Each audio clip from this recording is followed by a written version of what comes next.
വിടുതലൈ 2 സിനിമയുടെ release date പുറത്തു വന്നിട്ടുണ്ട്. ഈ വർഷം ഡിസംബർ 20-നായിരിക്കും വിടുതലൈ 2 സിനിമ റിലീസിനെത്തുക. ഒരുപാട് കാലം പെട്ടിയിലിരുന്ന് പോയ വെങ്കിട്ട് പ്രഭുവിൻ്റെ സിനിമയാണ് പാർട്ടി. പല പ്രശ്നങ്ങൾ കാരണം ഈ ഒരു സിനിമയുടെ റിലീസ് നീണ്ടുപോവുകയായിരുന്നു. ഇപ്പോൾ ഈ ഒരു സിനിമയുടെ റിലീസ് പ്ലാൻ ചെയ്യുന്നുണ്ടെന്നാണ് അറിയാൻ സാധിക്കുന്നത്. ജയറാം, സത്യരാജ്, ജയ്, രമ്യാകൃഷ്ണൻ അടങ്ങുന്ന വമ്പൻ കാസ്റ്റിംഗ് ആണ് സിനിമയിലുള്ളത്. ഈ വർഷം ഡിസംബർ മാസത്തിലാണ് സിനിമയുടെ റിലീസ് പ്ലാൻ ചെയ്യുന്നത്. അമച്ചർ ബോക്സിംഗ് പ്രമേയമാക്കി ഒരുക്കുന്ന ഖാലിദ് റഹ്മാൻ്റെ ഏറ്റവും പുതിയ ചിത്രത്തിൻ്റെ ലൊക്കേഷനിൽ നിന്നും നെസ്ലൻ്റെ സ്റ്റില്ലുകൾ ഇപ്പോൾ പുറത്തു വന്നിട്ടുണ്ട്. ലോകേഷ് കനകരാജ് സംവിധാനം ചെയ്യുന്ന രജനീകാന്തിൻ്റെ കൂലി സിനിമയുടെ ഭാഗത്തുനിന്ന് ശ്രുതി ഹാസൻ്റെ ക്യാരക്ടർ പോസ്റ്റർ പുറത്തു വന്നിരിക്കുകയാണ്. പ്രീതി എന്നാണ് ശ്രുതി ഹാസൻ്റെ ക്യാരക്ടറിൻ്റെ പേര്. കങ്കുവ സിനിമയുടെ 2 അപ്ഡേറ്റുകൾ സെപ്റ്റംബർ ഫസ്റ്റ് വീക്കിൽ പുറത്തു വരും.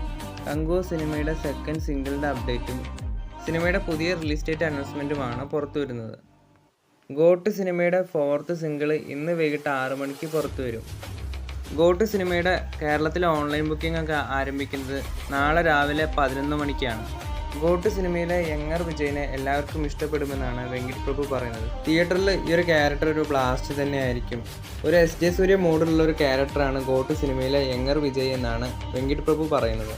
ഗോട്ട് സിനിമയിലെ ഫൈനൽ ഡ്യൂറേഷൻ 3 മണിക്കൂറും 3 മിനിറ്റുമാണ്. ഇനിയും ഒരുപാട് രസകരമായുള്ള സീനുകൾ ഈ ഒരു സിനിമയിലുണ്ടായിരുന്നു. ഏകദേശം 3 മണിക്കൂറും 20 മിനിറ്റുമായിരുന്നു ഗോട്ട് സിനിമയുടെ ഡ്യൂറേഷൻ. സിനിമയിൽ നിന്നും ഡിലീറ്റ് ചെയ്ത സീനുകൾ ഡിലീറ്റഡ് സീനായിട്ടോ അല്ലെങ്കിൽ OTTയിൽ വരുമ്പോൾ എക്സ്റ്റൻഡഡ് വെർഷനായിട്ടോ റിലീസ് ചെയ്യുമെന്നും വെങ്കിട്ട് പ്രഭു പറയുന്നുണ്ട്. 3 മണിക്കൂറോളം ഡ്യൂറേഷൻ വരുമ്പോൾ സിനിമ ലാഗ് ആവില്ലെന്ന് പലർക്കും തോന്നാം. എന്നാൽ ഗോട്ട് സിനിമയുടെ സ്ക്രീൻ പ്ലേ വളരെ ഫാസ്റ്റ് ആയിട്ടുള്ള സ്ക്രീൻ പ്ലേ ആണ്. അതുകൊണ്ട് ഒരു തരത്തിലും ലാഗ് സിനിമയ്ക്ക് ഉണ്ടാവില്ലെന്നാണ് VP പറയുന്നത്. എന്തായാലും സെപ്റ്റംബർ 5-ന് വമ്പൻ റിലീസോട് കൂടി ഗോട്ട് സിനിമ തിയേറ്ററുകളിലേക്ക് എത്തുകയാണ്. ഗോട്ട് സിനിമയുടെ കൂടുതൽ അപ്ഡേറ്റുകളുമായി അടുത്തൊരു വീഡിയോയിൽ കാണാം.